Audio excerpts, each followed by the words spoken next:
Mga kaibigan, katulad po ng karaniwang mga kaanib sa Iglesia Katolika, si kapatid na Mary Rose, yung aming nakapanayam, ay dating nananalangin, lumuluhod, nagdarasal sa mga kinikilalang santo sa loob ng Iglesia Katolika Romana. Subalit dumating ang pagkakataon ay nabigyan siya ng pagkakataong makapagsuri sa mga aral na sinasampalatayanan sa loob ng Iglesia ni Cristo.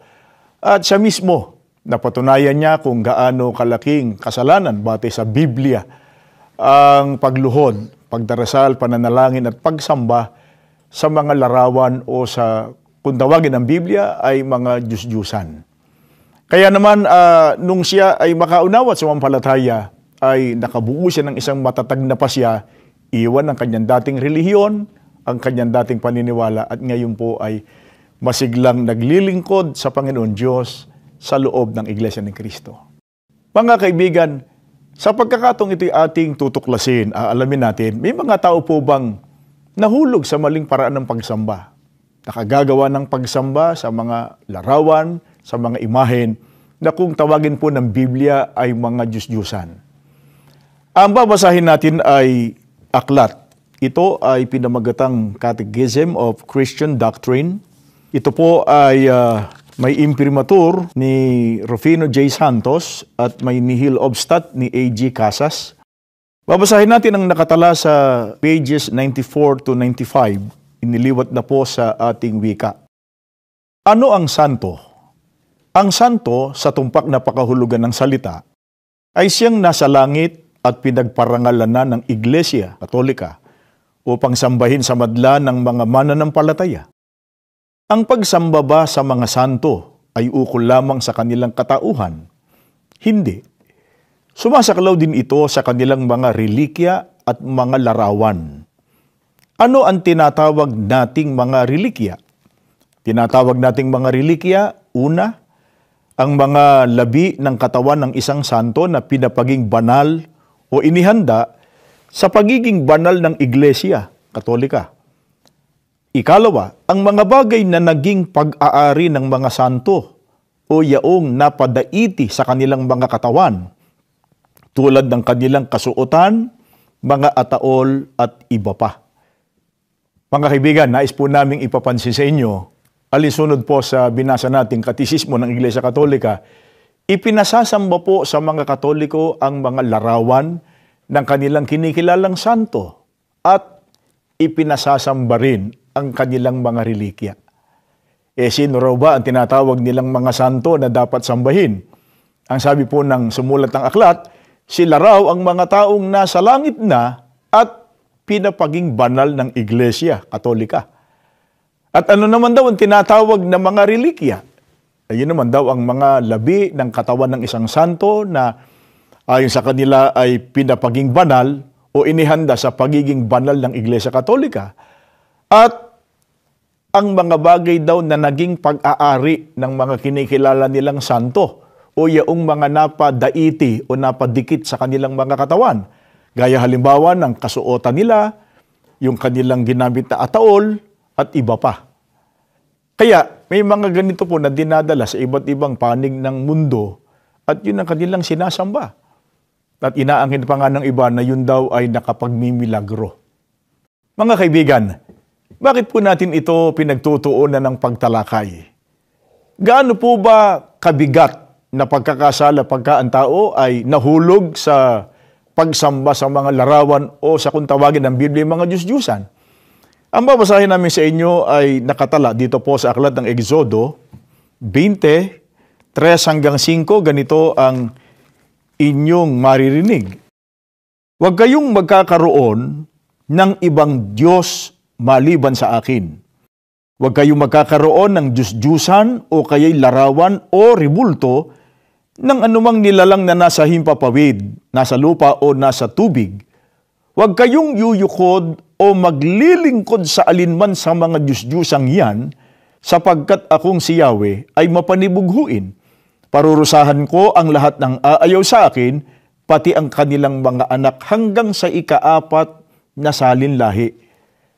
Mga kaibigan, ang binasa namin ay Biblia. Narinig sana natin at napansin yung magkakasunod na ginamit na termino o salita na huwag. Pagka sinabing huwag, yun po ay bawal. Sabi ng ating Panginoon Diyos, huwag kayong magkakaroon ng Diyos-Diyusan o kaya'y larawan o rebulto. Huwag kayong yuyukod o maglilingkod sa alinman sa mga ito. At ang sabi ng Biblia, parurusahan ko ang lahat ng aayaw sa akin hanggang sa kanilang mga anak, hanggang sa kanilang mga anak pa. Sa mga kapatid ay mabigat ang kaparusahang igagawad ng Panginoon Diyos sa kanino mang nahulog sa pagsamba sa mga larawan o sa mga rebulto. Mga kaibigan, bakit natin natitiyak na hindi ikababanal ang pagsamba sa mga larawan? Mabuti basahin na natin itong nakasulat dito po sa Isaias 42:8. Ganito ang sinasabi mismo ng ating Panginoon Diyos. Dinggin po natin. Ako ang Panginoon, na siyang aking pangalan, at ang aking kalwalhatian ay hindi ko ibibigay sa iba, o ang akin mang kapurihan sa mga larawang inanyuan. Mga kaibigan, kahit po anong pakangatwiran ang gawin ng tao na sinasabing representasyon lang daw yung kanilang sinasamba, yung kanilang dinadasalan, yung kanilang dinadalanginan, at yun daw ipatungkol sa Diyos. Maliwanag po ang sinabi sa atin ng Panginoon Diyos mismo na ang Diyos ay hindi ang wika niya ibibigay ang kanyang kalwalhatian sa larawan o ang kanyang kapurihan sa iba. Tandaan natin, marami na tayong ginawang pag-aaral dito, ang tunay na Diyos ay espiritu sa kanyang likas na kalagayan, kaya wala siyang materya, hindi siya maigagawa ng larawan. Hindi po pumapayag ang ating Panginoon Diyos na ang sino mang sasamba sa Kanya ay gagamit ng mga larawan, mga rebulto sapagkat iyon ay mga Diyos-Diyusan. Kaya mga kaibigan, nakalulungkot pero sa halip po na ang tao ay makagawa ng kabanalan, nakagagawa pa siya ng kasalanan pagka siya ay sumasamba sa mga Diyos-Diyusan. Ngayon, binanggit din doon sa aklat na ating binasa kanina sa kanilang katisismo na hindi lang naman ang mga larawan ng pinag-uuhulan po ng pagsamba ng Iglesia Katolika, pati ang kanilang tinatawag na mga relikya noong mga di umano yung mga naging labi at mga napadaiti sa kanilang kinikilalang mga santo. Ano po kaya ang sinasabi ng ibang mga nagsuri tungkol dito? Ang dala naming aklat ay pinamagatang Crime and Immorality in the Catholic Church. Ang sumulat po ay si Emmett McLaughlin sa pages 245 to 246. Ganito ang sinasabi ng sumulat ng aklat. Ang mga relikya ay pira-pirasong labi ng mga katawan ng mga santo o mga bagay na nadaiti sa kanilang mga katawan o sa katawan ni Kristo o ni Maria. Karaniwan nang ang mga indulhensya ay iniuugnay sa mga relikya at maaaring matamo ng sino mang mayroon ng mga ito ng mga sumasamba o humahalik sa mga ito. Ang pagbibili ng mga huwad na relikya noong panahon ni Lutero ay bantog sa kasamaan. Kabilang sa mga panlilinlang ay ang mga balahibong mula sa mga pakpak ng mga anghel, na labing alabok mula sa pagkakalalang kay Adan, gatas mula kay Birhing Maria, at ilang di umano ay mga lambong na pamburol mula sa libingan ni Jesus. Mga kaibigan, sana po ay napansin natin.